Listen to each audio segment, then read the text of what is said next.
Being a maker is both a gift and a curse. On one hand, there's few things in this world that are as satisfying and rewarding, but on the other hand, just because you can make something doesn't mean you should make everything.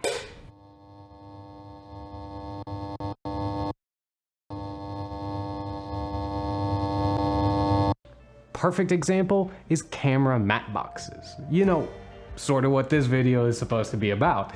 Matte boxes are one of those weird, esoteric camera accessories that you never really think about when you get started in the hobby. My whole need for a matte box comes down to the French flag. If you're not in the know, French flag is basically just, well, it's just a big old flap on the front of your lens. You can move it up and you can move it down, cut the light and control it and keep it from hitting the front of your lens. Veiling flare is particularly a problem when shooting backlit. Just so happens that, well, everything looks better backlit. That is, when it's not flaring, it does. If I'm being honest though, it's a little bit my fault. You see, I have a disorder. I'm a hipster. And this ever-increasing brain dysfunction that I have leads me to often want to buy vintage camera lenses. Vintage lenses are fantastic. They look amazing and they're quite cheap, but they do lag behind their modern counterparts when it comes to modern lens coatings. Lens coatings particularly help with veiling flare. So if you shoot backlit, which you should, and if you shoot on vintage lenses, which you also should, well, you're gonna need a camera matte box. The whole crux of the issue though is modern matte boxes are designed for, well, modern cinema lenses, and modern cinema lenses have incredibly large front elements, while vintage lenses have incredibly small front elements, at least typically. So there's just no way it's gonna fit. It's a total hot dog down a hallway kind of situation. The only way to make it work is to attach a ludicrously sized step-up ring to every single one of your lenses. And that, ladies and gentlemen, is the whole reason for this entire video, is I simply cannot bring myself to have this honker of a tumor on the front of all my lenses. Like I said, being able to make anything is both a gift and a curse. Although it might just be me, because for some inexplicable reason, I would rather spend hours delicately balancing a piece of cardboard over my lenses, you know, as a sort of makeshift French flag instead of sending old Jeff Bozo 60 bucks. So that was really my only goal, is I want to make a one-size-fits-one kind of matte box rather than the traditional one-size-fits-all off-the-shelf variety. I mean, after all, why wear a triple XL when few words do trick? While we're at it, you know, we might as well add a few extra requirements. And since I have zero interest in using 4x5 filters, in theory, we should be able to make this the world's smallest matte box. And at just 100 by 140 millimeters, this thing is 50% smaller than any off-the-shelf variety that I can find. Although, it's only really in the girthy region. Okay, honestly, I've been stalling for time. You see, this project is mostly 3D printed, so there's really not a ton to talk about. In fact, there's only 4 parts to the whole build, well, at least major parts. Those being the body, the hinge, the flap, and the screw. In this case, both the body and the hinge are made from a high-strength resin. Doesn't have to be a high-strength resin, but it just happens to be the only one that I had that's black, and it was already loaded into my 3D printer, so, you know, why not? Although, it did kind of come back to bite me a little bit. You see, the bigger someone becomes, the smaller their ego, or the more fragile their ego is. And in this case, well, I managed to bust out one of the corners, inserting the hinge pin for like the 15th time, but a little bit of sanding, some super glue, and a little bit of clear coat, you'd almost never know it happened. And this leads me to, well, the major downfall of the entire project, which is the hinge. You see, for the French flag to do, well, its flaggy thing, it needs to be able to move, but at the same time, not move.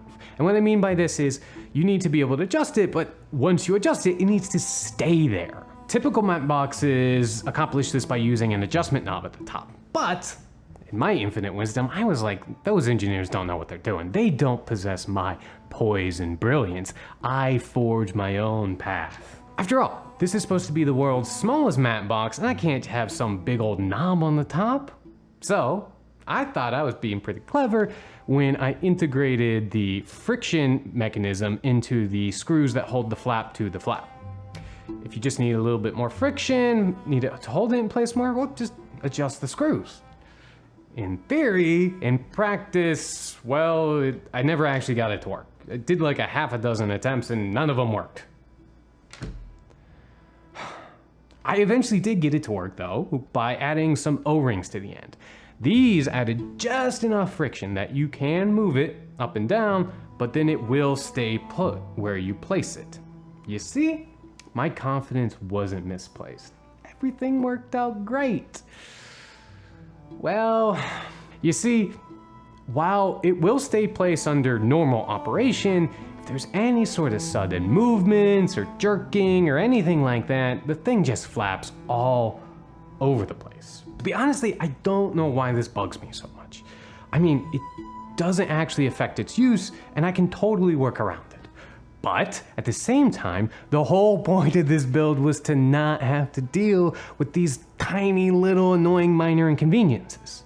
And sure, it's 3D printed, so I could always iterate in the future, but that just means more work. Okay, let's align our cheese and focus on the positive.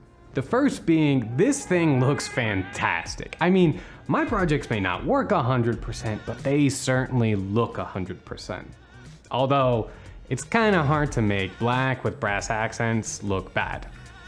While we're riding that positive train, let's talk about my favorite part to make, which was easily, hands down, the brass adjustment screw, and in second place, the tiny little titanium spring. I mean, it's just so freaking cute. If you're gotten this far and you're thinking, I would actually want to make one of these, you totally can. The files are available below, and you do not need to.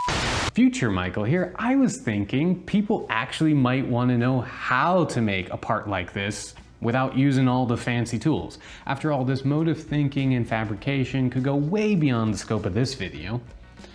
The whole conundrum though is we need to make a part that has 3 different diameters. In this case, the thread, the shoulder, and the head. Originally, I achieved this by using subtractive manufacturing. I machined it, but that again requires a bunch of fancy tools. So instead, we're gonna use additive manufacturing. And in fact, we're gonna make our lives really easy by just starting off with an M4 by 60mm socket head cap screw. This gives us 2 of those diameters, the thread and the head. So really all we need to do now is add on the shoulder. For this, we're gonna throw in some 5mm by 4mm brass tubing. We'll cut it oversized and then file it to that perfect final fit. It will simply slide over the existing threads and create the shoulder, as well as hiding all those ugly extra threads that we don't need. Now we could simply call it here, but for her pleasure, let's add on a 3D printed thumb screw to the top.